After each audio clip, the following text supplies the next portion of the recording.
Guess how many electric vehicle startups were booming in China back in 2017? A whopping 500. That's a ton of competition. But lately, things haven't been running so smoothly for these companies. What's the deal?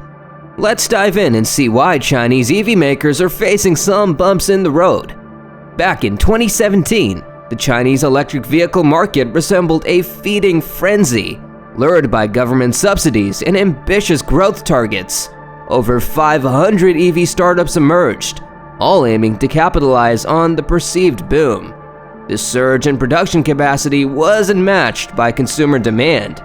However, LMC Automotive, a global automotive forecaster, estimates China produced a staggering 8 million EVs in 2023. The China Association of Automobile Manufacturers paints a different picture when it comes to actual consumer purchases.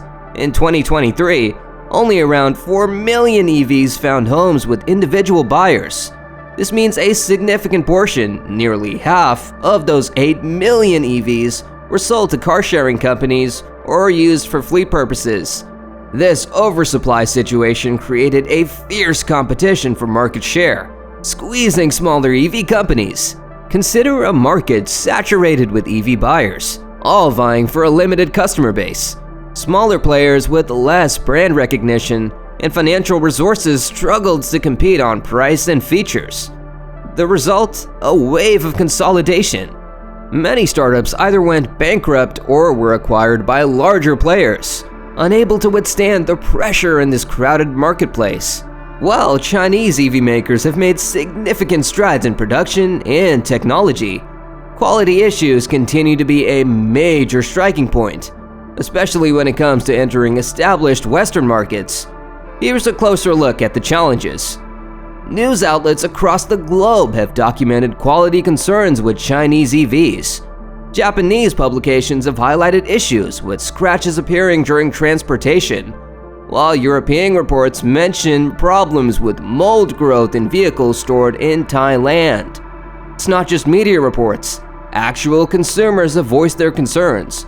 Owners in various countries have complained about issues like peeling paint and faulty plastic parts. A particularly concerning example comes from Israel, where some BYD electric car owners reported the roof racks causing the car's frame to bend under the weight. This puts immense pressure on smaller players with lower profit margins. They might be forced to slash prices to stay competitive, ultimately hurting their profitability and hindering their ability to invest in future growth. The oversupply situation in the Chinese EV market further tightens the squeeze on smaller companies, with limited customer demand spread across a vast number of players. These smaller companies struggle to carve out a significant niche. Established players with greater brand recognition and wider product offerings tend to attract a larger customer base, leaving smaller companies with a shrinking pool of potential buyers. The rapid pace of innovation in the EV industry is another hurdle for smaller players. Keeping up with the latest battery technology, autonomous driving features, and other advancements require significant investment. Smaller companies might not have the resources to constantly innovate and differentiate their products in a crowded marketplace. The current market dynamics suggest that consolidation is likely inevitable. Smaller companies with limited resources and struggling to compete might be forced to merge with larger players or simply go out of business. This will likely lead to a more streamlined market dominated by a few major players, with the resources to compete effectively on a global scale. Just when everyone thought electric vehicles were the undisputed future, hybrid electric vehicles are experiencing a resurgence. This unexpected challenger throws a curveball at pure EV companies, forcing them to reevaluate their strategies. Unlike EVs that require charging infrastructure and raise concerns about range anxiety, hybrids offer a sense of familiarity to consumers. They can still fill up at gas stations for longer trips, providing a comfort zone for those hesitant to fully commit to electric driving. Fluctuations in global oil prices can impact consumer preferences. In recent times, A decrease in gas prices has made hybrids a more attractive option.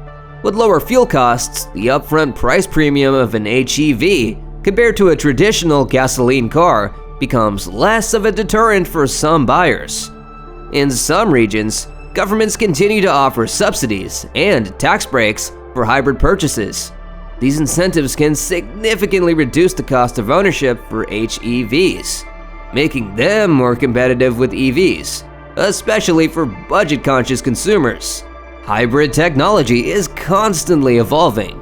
Improvements in battery efficiency and electric range are making HEVs even more appealing. Some newer hybrids can now travel significant distances on electric power alone, further blurring the lines between them and pure EVs. The resurgence of hybrids presents a challenge for pure EV companies. Consumers who might have previously considered an EV might now opt for a hybrid, especially if gas prices remain low or charging infrastructure remains limited in certain areas. This shift in consumer preference can impact the sales figures of pure EV companies and force them to adapt their marketing strategies to highlight the unique advantages of EVs, such as lower emissions and potentially lower long-term running costs. While the challenges facing the Chinese EV market are significant, it's not all bad news. Let's look into some positive aspects. Major Chinese EV companies like BYD, which recently surpassed Tesla in terms of sales for the first half of 2024, continue to perform well. These established players have the resources and brand recognition to weather the current storm.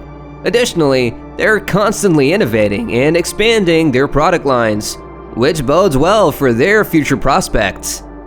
The stakeout among smaller EV companies might actually lead to a more efficient market in the long run. With fewer players, the remaining companies will have more breathing room to focus on quality control, research and development, and building strong brand identities. This can ultimately benefit consumers by leading to a more competitive landscape with better quality vehicles and potentially lower prices. The current challenges can also act as a catalyst for innovation. As companies fight for market share, they'll be pushed to develop more advanced technologies, improve battery range and efficiency, and come up with creative solutions to address consumer concerns. This focus on innovation can benefit the entire EV industry in the long run, leading to faster development and a wider range of choices for consumers, which ultimately helps the consumers to get the best value for money. What do you think? Will China's EV industry overcome these challenges? Let us know in the comments.